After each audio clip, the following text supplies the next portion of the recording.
Bienvenidos, Taniel. It's so good to see you. It's nice to be here. Thanks for inviting me. You're the real estate expert that everybody talks about, the host of HGTV's International House Hunters, and you've been in this market for a long time, and you know it probably better than anyone else. The pressure is on. If someone is watching this video and is thinking about Puerto Vallarta as a great place to retire or a great place to live and become a digital nomad, or they want to live in paradise, what are the steps? What do you tell them if somebody doesn't know the process at all? Yeah, sure. Yeah, I mean, buying a property along Mexico's coastline for foreigners is quite different than purchasing back in the States or Canada. So when a foreigner is purchasing a property in the restricted zone, which is 50 kilometers from the coastline and 100 kilometers from the international border, the title has to be held in a trust with an authorized Mexican bank. And the trust has a term of 50 years, and then you could renew it.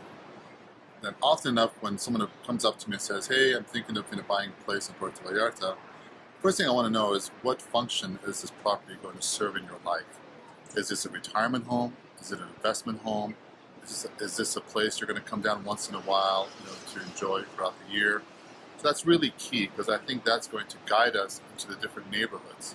So once I know the function of this property, then I get a sense of, okay, what neighborhoods might work for this person. But then I also want to know, what's your lifestyle?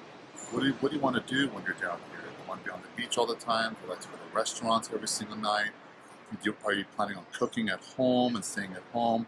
Are you a hermit, or are you really social?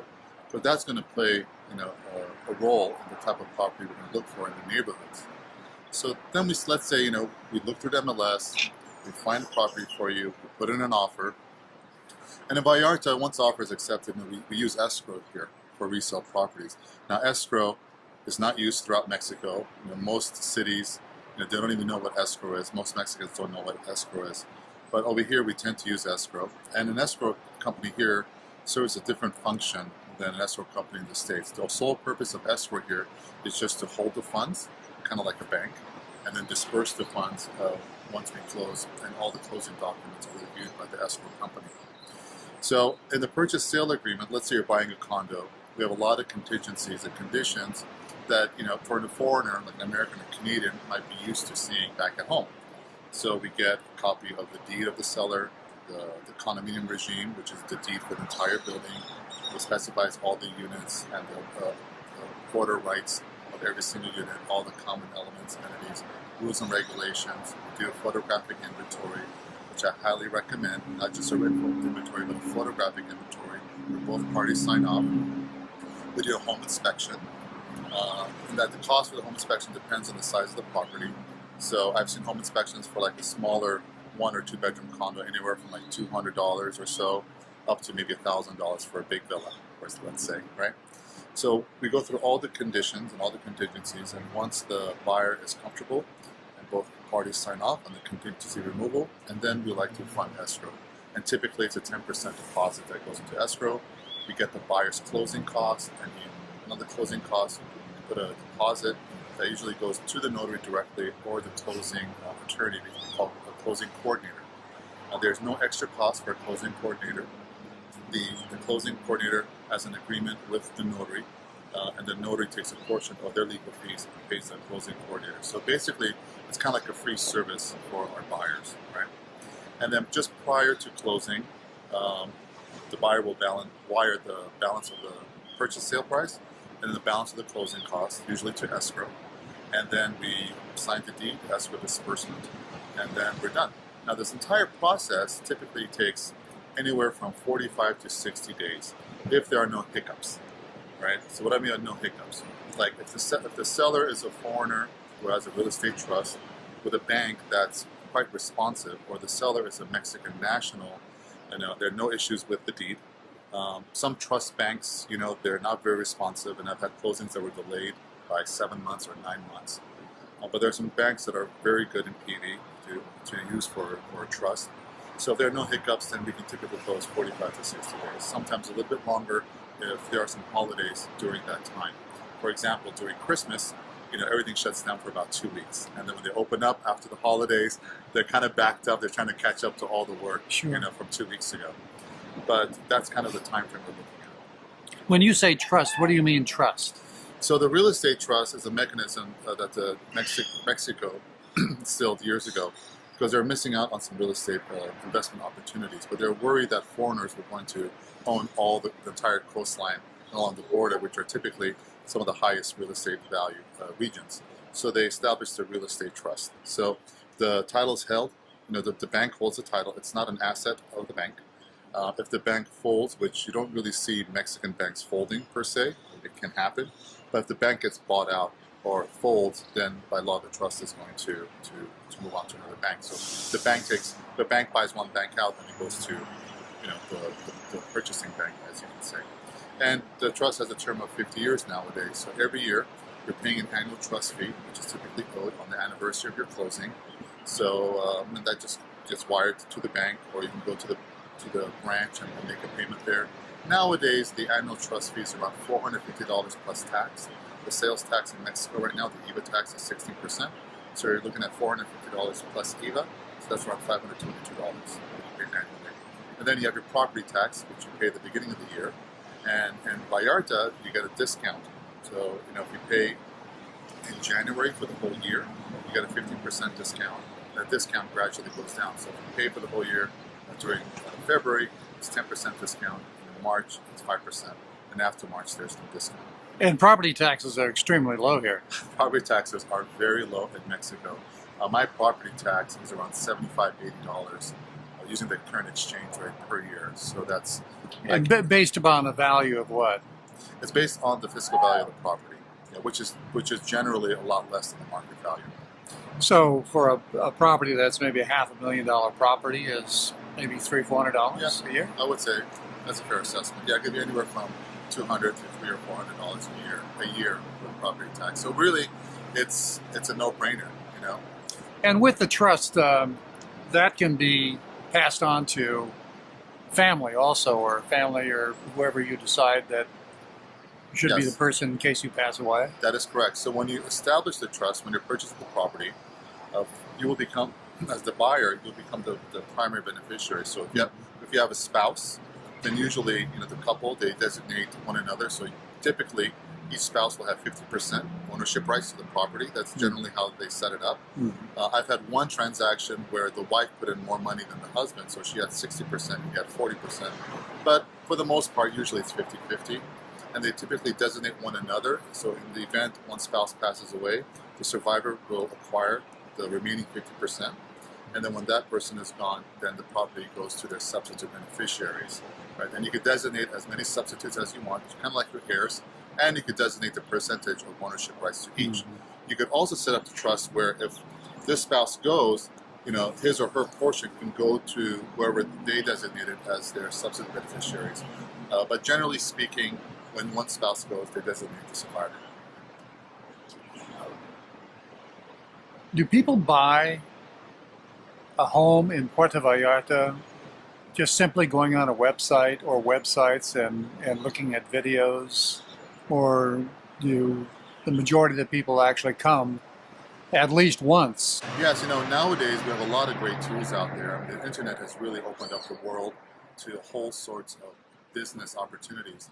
And with being able to upload videos, let's say on YouTube, having the 3D virtual tools like Matterport, and hiring professional photographers, it's affordable down here, and putting all that together, and also doing like a virtual walking tour, using WhatsApp video or FaceTime or some other application where you can do a live video stream and you can walk through the property. Because when we had the pandemic lockdown, all these tools were in place, but we didn't really utilize them, to their capabilities. But now that the world was forced to use technology, it really opened up, opportunities that otherwise just people weren't utilizing before. So we had a lot of sales just by using these tools. And I think, with nice photographs, the virtual tour, and then during the virtual, the live stream walking through the property, you put on your headphones and you're listening to your clients and you're answering their questions. You can look at the views up and down, you're looking at the flooring, the walls, the columns, see if there are any cracks. That really helps answer a lot of the questions instead of just looking at photographs two-dimensionally. Mm-hmm. You know, the nice photos can look great, but when you put layer upon layer of these kinds of services, it really gives the consumer a better sense of what the property really looks like, and they may not need to come down here because they've pretty much seen it all. You know, you also have Google Street View, where you can walk down the streets. You have to keep in mind that sometimes the Google Street View might not be updated, right? The neighborhood might look a little bit different. But that's why you have your reputable agent. You could ask them, hey, could you go outside the building and walk down the street? I want to see what the neighborhood looks like and what my neighbor's homes look like. So you want to make sure you're in a nice neighborhood and things around you aren't falling apart. Right? You're not going to be the prettiest unit there in a crumbling neighborhood, right? But we have all those tools, and that's helped us a lot. So, especially during these times of the pandemic, which was kind of difficult. And it really helps people winnow down to a couple of properties that they're really serious about looking at. Yeah, absolutely. So, I mean, if you have a list of 5 or 6 properties you're going to be flying down here, you can weed out some of these properties by utilizing these tools and providing that service for your clients. Absolutely. What's the market like right now? The market has been incredibly strong. I mean, in Puerto Vallarta, we just had our best year ever of selling real estate in Vallarta since 2006. Hands down, last year was the best year, 2022, and prior to that was 2021. So summers tend to be a little bit slower in PV because of the tourism drops, but I think because of the pandemic, people were kind of tired of being home, and with the vaccines being out, they're starting to travel, and of course the world started opening up again, their borders, so people are traveling. So we've had an exceptionally busy 2 summers. So we'll see if that's going to taper off into like a normal summer season. I'm not really sure because Vallarta's popularity has skyrocketed. I think this past season was their best season to date. How much of your business is in Puerto Vallarta proper versus all of the Bay of Banderas? So our main office is in the romantic zone. So for me personally and my team, I would say our stronghold would be in Puerto Vallarta proper. Let's say from the marina, which is just south of the airport, down to Mismaloya. We do have an office in Bucerias that caters to our North Shore clients, and they've been really busy there too. So Bucerias, La Cruz, I mean, their real estate market is exploding. Same thing with Nueva Vallarta. I was just there a couple of weeks ago, so you're seeing a lot of buildings going up. And it's not just foreigners that are moving here. There are a lot of Mexican nationals that are moving here as well. Mexican nationals that have dollars to invest, and they want to invest their dollars in their own country. And Vallarta's real estate market is one of the few markets in Mexico that's basically dollar-based. Primarily, when we're talking about more touristy investment zone areas, right? So they're able to invest their dollars in their own country, which is fantastic.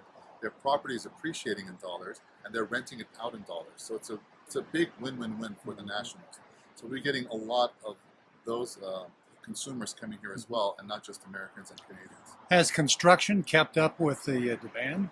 Construction, unfortunately, has not been able to keep up with demand. And so I've launched a lot of condominium developments from ground zero until it's finally come out to the public, and that takes a lot of time.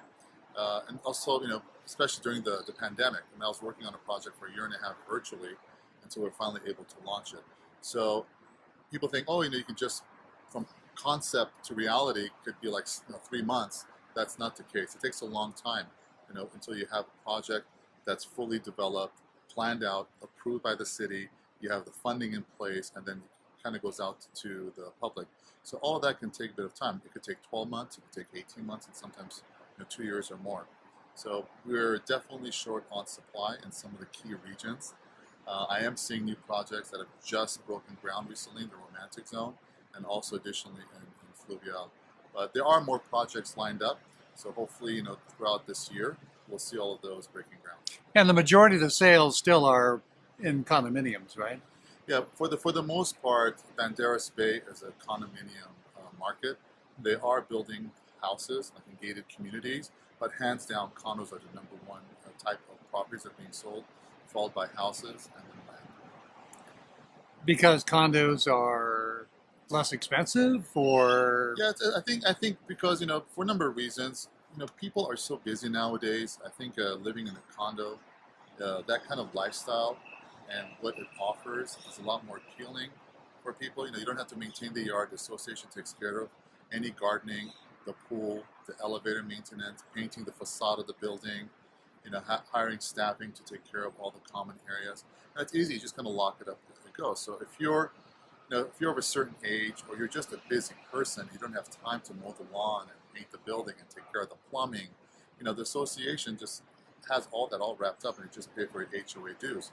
Granted, anything within your condo typically, is on your shoulders. So, but otherwise, everything else with all the common elements that you're going to use. Some of the buildings have a fitness center, a business center, co-working space. They have a kids' play area. They have a multi-purpose room, a lounge, a bar. So you get all the bells and whistles, the lifestyle that you want, but you don't have to maintain it. The association will take care of that for you. And if it's just an investment where you're coming and going, it's perfect. You just kind of lock it up, give it to your property manager. If you have a renter coming in, they'll check them in, check them out, and just kind of take care of them. Who are the buyers? Are they mainly retired people, or is it a wide variety? Yeah, it's a very interesting question. When I started real estate back in '06, I would say the majority of my buyers are baby boomers. So they were kind of done working, they were heading into retirement. But in the last 10 to 12 years, we've had a lot more younger buyers. So I'm talking, buyers that are like in their early 30s. The buyer pool from the 30 to 45 has skyrocketed. They really didn't exist when I started real estate. So demographics has become a bit more evolved, where we're appealing to a broader spectrum of a buyer pool. And people not just from the United States and Canada coming down, but from Europe and Central America as well. How much of an impact has the trend towards digital nomads, or being able to work in various countries for companies that are located in the U.S. or Canada? That's a great question about the digital nomads, because definitely because of the pandemic, we have a lot of people working from home. So why live in an expensive city like Seattle, San Francisco, New York, where you can move to the suburbs in the States, or maybe to a foreign country? So I have a lot of friends now that are living here that are working remotely for United States companies. Some of them are writers, some of them are sales, accountants, so they're able to just kind of live anywhere they want in the world at a fraction of the cost and still be employed. Why not live in paradise when you can, right? Yeah, why not live in paradise if you can do that? And a lot of people are doing that, and that's really added to the long-term rental pool as well.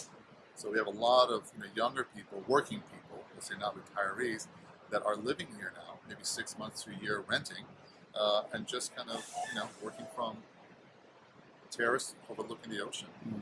Not too shabby. Kind of like this. Kind of like this, but I'm working.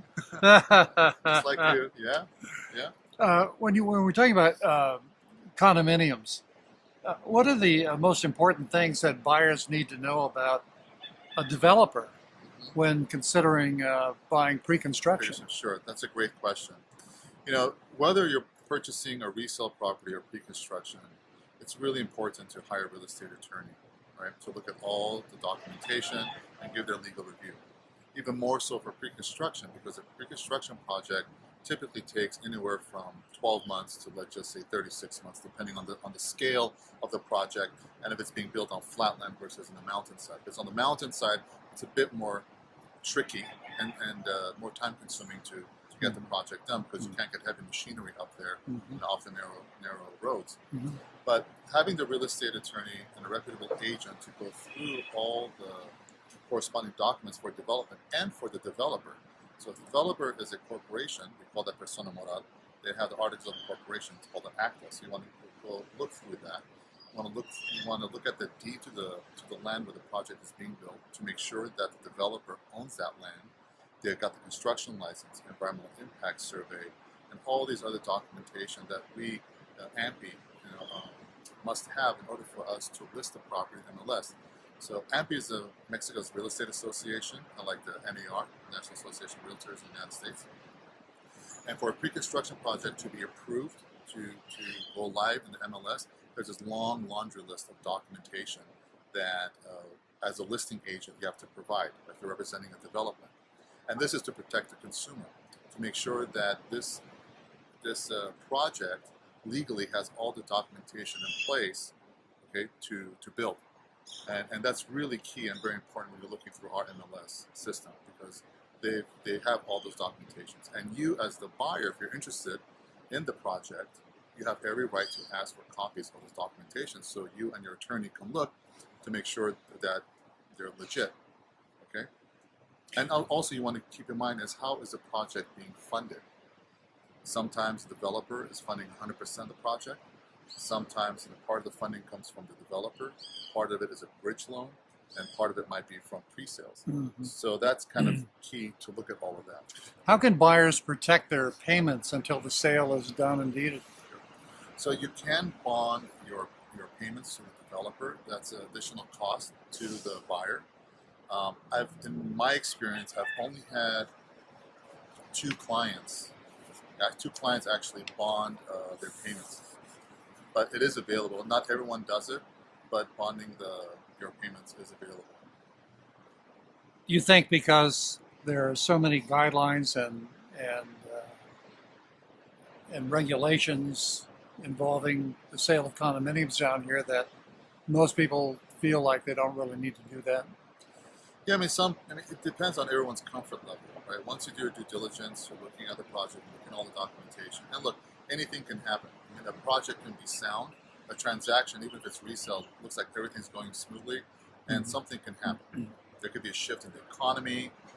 There was some type of financial hardship. Somebody made a bad decision, or there was an error found somewhere.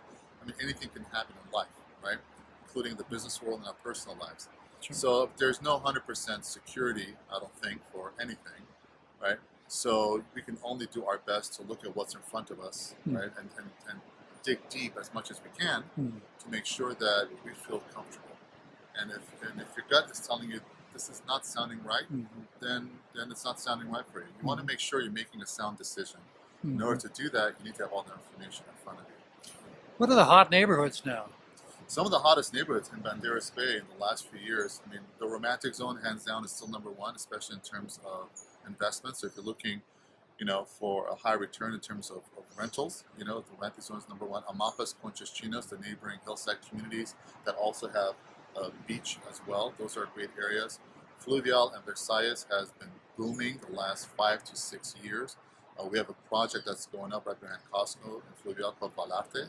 So that's a 95-unit building. There are a lot of other projects that are springing up. And then on the North Shore, you've got Bucerias on La Cruz. That is just, it's crazy. I mean, it's really picked up steam. When I moved to Vallarta in October 2003, and I would drive on the highway going north towards Bucerias, I mean, there was nothing. Nothing. There was nothing. There weren't any commercial. It was a two-lane highway. A two-lane highway. It was just jungle and vegetation on both sides. Now you have car dealerships, you have malls, you have a car wash, you have all this commercial, medical facilities, banking. So the city has grown a lot. What if someone is looking for a private residence, a standalone home? Yeah, so if you're looking for a standalone home, depending, if you want views, you want to be in the suburbs, again, Fluvial, Versailles, Gaviotas, those are all freestanding homes. And then if you're going to come closer to town, the 5th of December has freestanding homes. And if you want to go a little bit more higher end, then you've got Amapas and Conchas Chinas, and then you can go further south to, let's say, Sierra del Mar. Sierra del Mar has a beautiful gated community. That's very expensive at Sierra del Mar, though. Yeah, there are a lot of homes there that are over $1 million down there. So it's available. So if you want a house for, let's say, $250,000, $300,000, you have that option. And if you want to go, 7 digits, you can do that as well. What about fixer-uppers? Is that a smart move? Yeah, I mean, there are fixer-uppers here and there. I have friends who've bought fixer-uppers. One thing I would say, if you're doing a fixer-upper, like I built out my condo, one of my condos, right? But I was here, and thank goodness I was here, and not living in the States doing it remotely. I think if you're doing a fixer-upper remotely, you want to make sure you have a great team that you can trust, and you've got great communication. Otherwise, if you're not supervising or you have eyes on the project with someone that you trust, it might not turn out the way that you want. Isn't it best to hire an architect and vet that architect? Because oftentimes architects will bring on the contractor. And generally, doesn't that work better? It's the more trusted way to do it. Well, I have an architect and a contractor that I work with. I've known them for 12 years. So they've worked on all of my projects and renovations. I have some clients that are contractors, they are architects, so they do it on their own.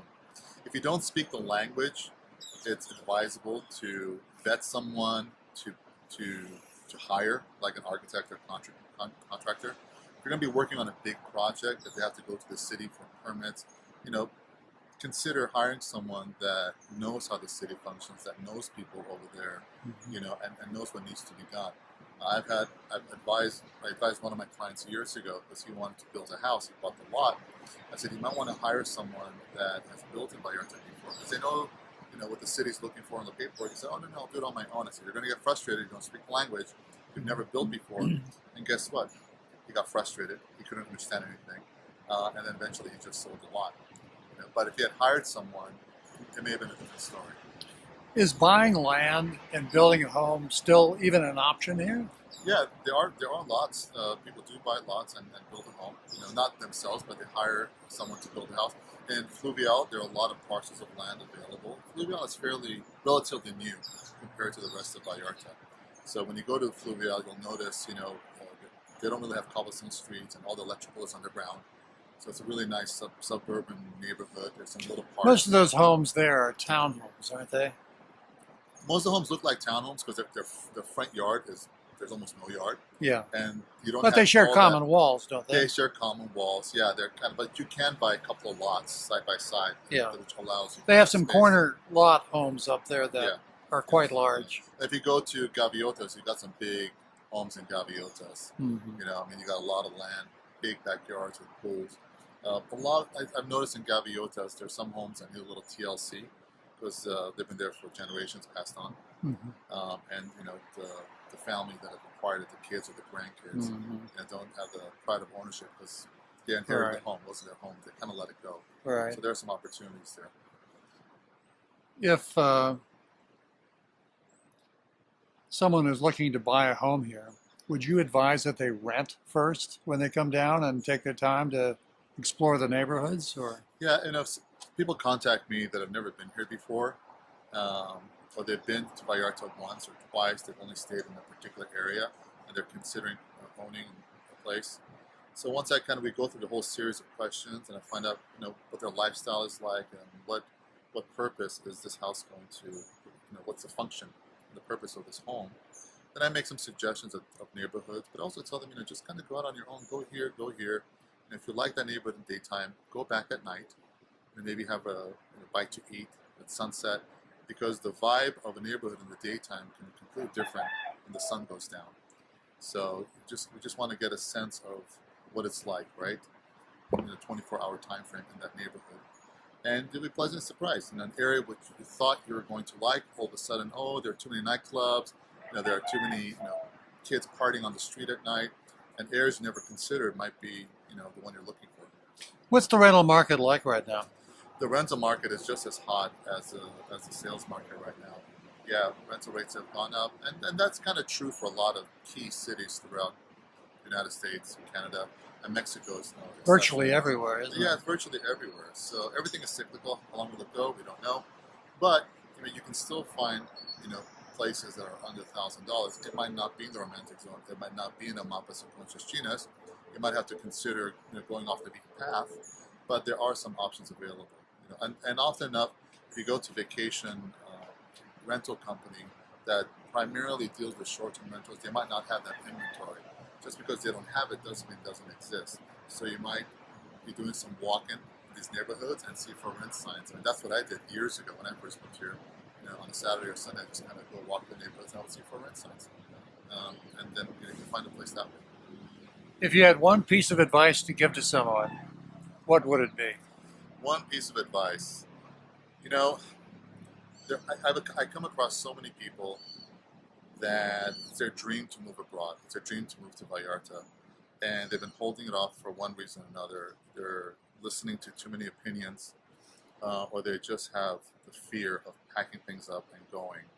And unfortunately, time goes by. People say woulda, coulda, shoulda. And really, you don't want to live a life of regret. So there's a lot of great information out there. There are a lot of great people out there that want to help you. They're here to service you and help you make the best decision possible. So don't be afraid to go for your dreams. Because time goes by and all of a sudden it just becomes a memory.